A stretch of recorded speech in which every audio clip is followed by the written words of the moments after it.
歡迎大家又嚟到華山論世節目，咁係又係同阿羅蘭大家好昌同大家傾偈。咁今日咧，我哋想講一個話題，個話題都係即係特朗普，即係嚇而家呢個中美戰嗰樣嘢。咁你最重要一個問題就係話咧，即係美國而家出咗聲，就話咧，可唔可以令到有70幾個國家而家係佢話嚇係 kissing his ass 嘅國家咧？係會走嚟去即係圍攻中國、圍堵中國，咁啊呢個行唔行得通咧？嗱，我哋今日咧就住呢個話題咧，同大家即係傾下偈，即係嚇。即係佢而家放出個風聲咧，即係話你一定要喺2揀1嚇，喺中美之間2揀1。如果你揀美國咧，就可以平啲賣俾你啊，減你啲關稅啊。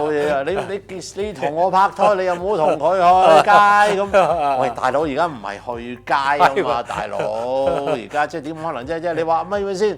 我而家咧就去呢間百貨公司或者去呢間 supermarket 買嘢，嗱你去嗰間買嘢咧就唔可以去嗰間買，冇可能嘅，即係除非你就話，你得我俾張特別嘅信用卡你，嗱呢張卡咧就有即係呢個特惠卡，你嚟嗰度買嘢就8折、7折嚇，咁咧你去嗰間買咧就俾100%，咁你嚟我度買，但係佢而家唔係做呢樣嘢啊嘛，佢而家罰人啊嘛，係啊，即係所有人啊，而家起碼都係10%嘅關稅。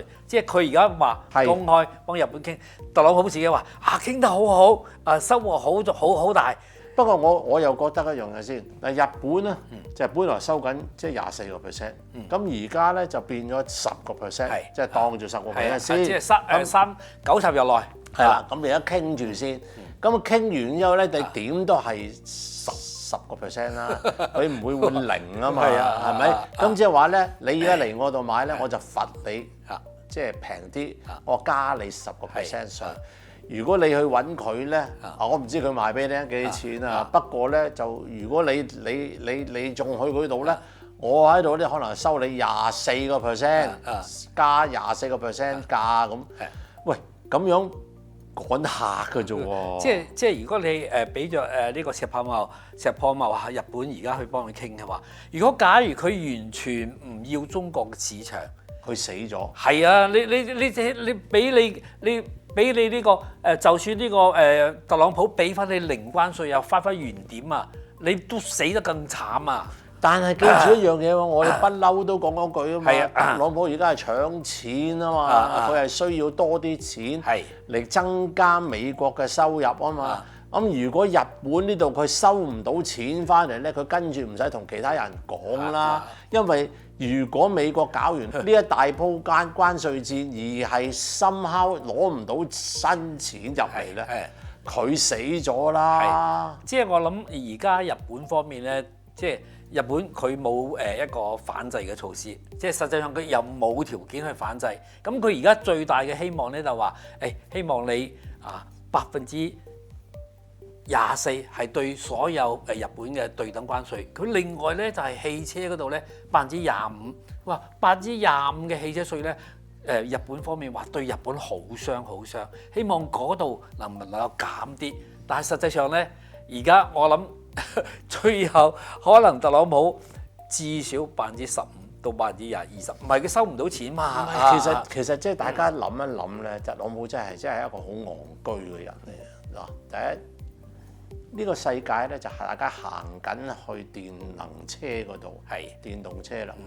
咁你大家買電動車啦。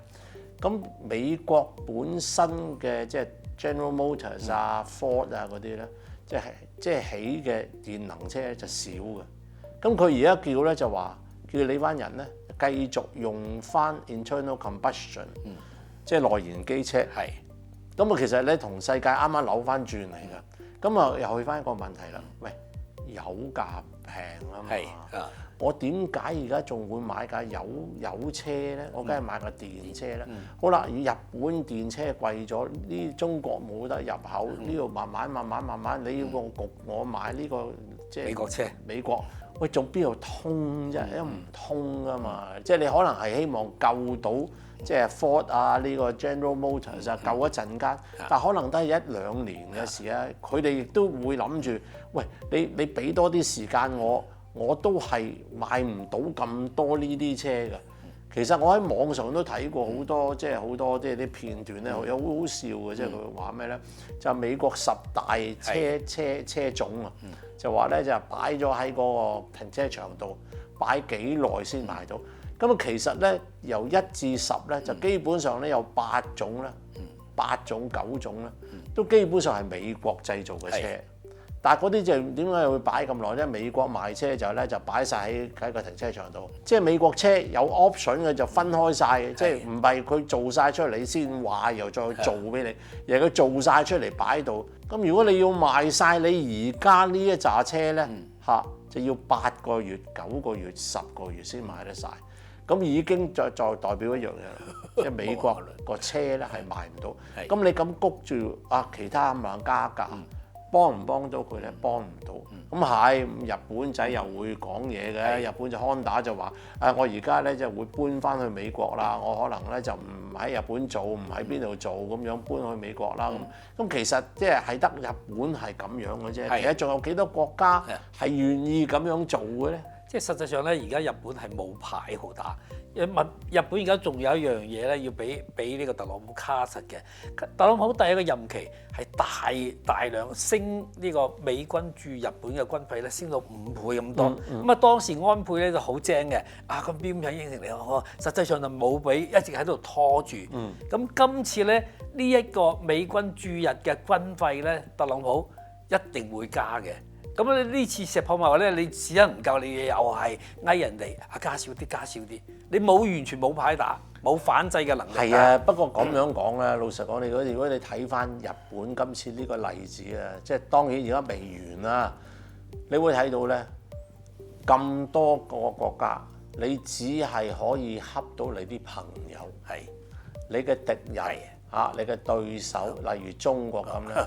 就刮一巴，刮埋你第3巴。你咁講咩啊？我要收你245% 啊，乜啊，咁咪講咯，我都唔計你咯，同你睬你啊咁基本上咧，即係你做美國朋友咧，就真係致命嘅，就只有俾佢恰嘅啫。跟住咧就要恰韓國，下個星期就恰韓國你仲有台灣啊？台灣都未到，台灣已經計定晒條數啦。我有幾多錢可以進貢咁？喂，其實呢啲咁嘅嘢其實係咩咧？就係好似宋朝咁，邊個睇過？即係宋朝，送啲美女過去唔得，美女唔得啊！送幾多金、幾多兩金、幾多兩銀、幾多成咁，即係買你怕。基本上你而家做緊咩啫？你係當你自己即係金國啊，即係對宋朝，即係咁樣做嘢嘅咋。即係。台灣咧話要準備要再買成100幾億嘅美國嘅軍備，但美國未必買好嘢俾佢㗎嘛。就算賣俾你咧，即係你錢啊交咗咧，就未有時間交貨。不過咧，即係講到呢一度咧，我都要想提一提，即係大家咧就覺得話喺呢個即係中美之間咧。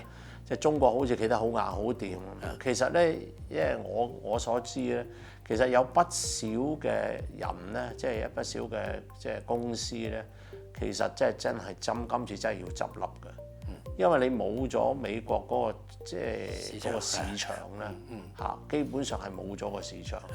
咁老實講，即係炒幾多人出嚟啊？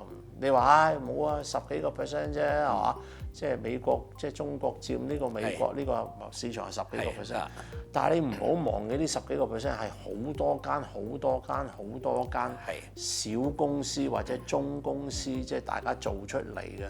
喂，你都冇嘅，我冇貨交嘅時候，你估係講嘅容易，你幾時去揾到其他地方係即係食得起美國咁嘅 size？所以即係中國老實講啊，即係跟住落嚟真係需要咧。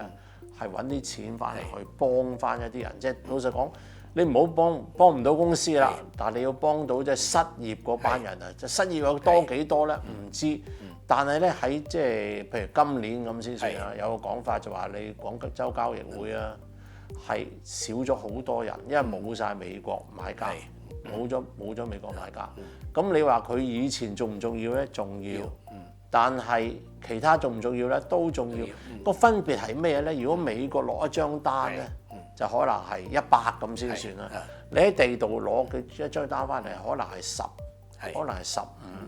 咁你要攞幾多張單翻嚟先至湊得夠嗰10嗰100咧？啊，唔好以為大家覺得咧打得過癮啊！咁其實我哋即係明白到咧，今次嘅即係金融戰、貿易戰呢個關稅戰咧，其實有好多地方啦，同埋好多公司人咧係受損嘅，係傷害好大。因為雙方面其實都重傷嘅，雙方美國重傷，中國重傷，所以咧而家最新嘅消息咧，中國就係任命咗一個新嘅國際貿易談判代表，叫做李成鋼嘅。咁啊呢個美國媒體咧又話中國咧有3個要求，第一咧你要尊重中國主權，第二咧又尊重中國安全，第三咧談判嘅時候咧唔能夠好似日本幫呢個美國談嘅時候咧，特朗普親自落場，就由雙方面嘅高級代表談得啦。你特朗普你唔使插手。咁啊，即係而家你睇呢啲各種嘅信息加埋匯總起嚟咧，即係實際上而家中美之間要傾嗰個籌備工作咧係準備緊嘅，係喺度推進緊嘅。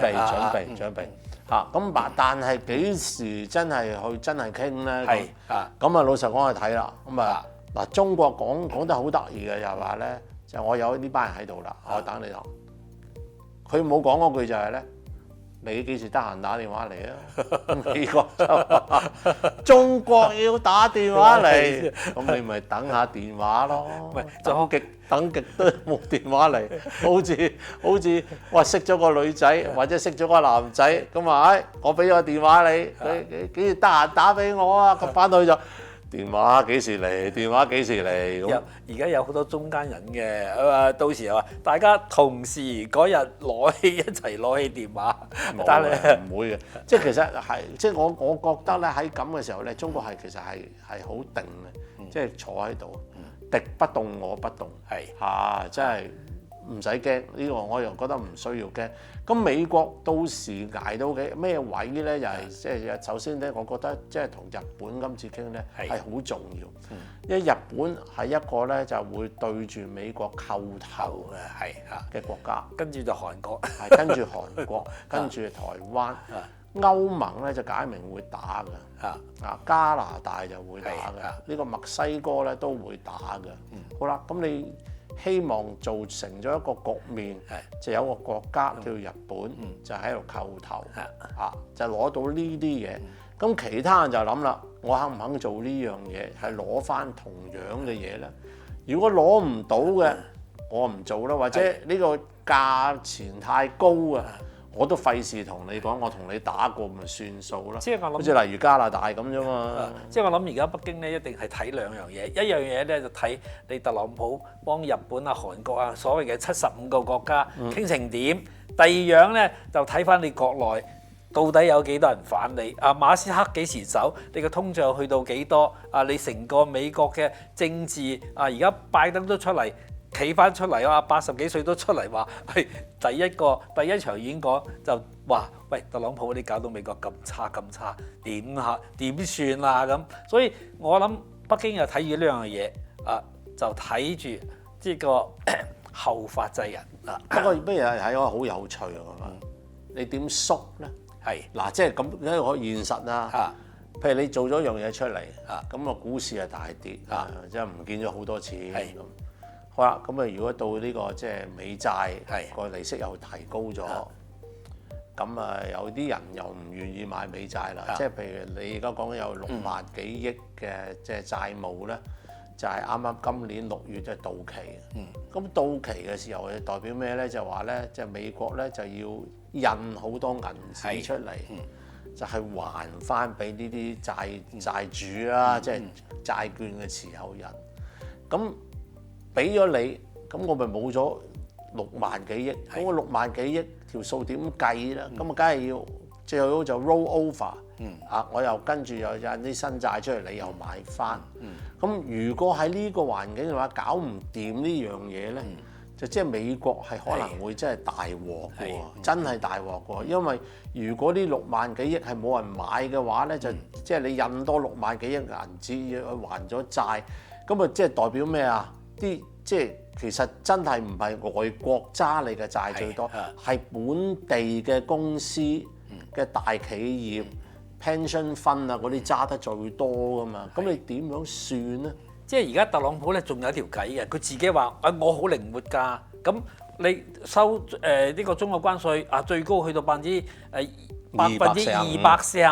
咁啊好多其實好多啲之前都收㗎啦。咁啊嗰啲打針嗰啲桶啊，最高去到245㗎。咁但係咧，佢而家又話我好多豁免嘅。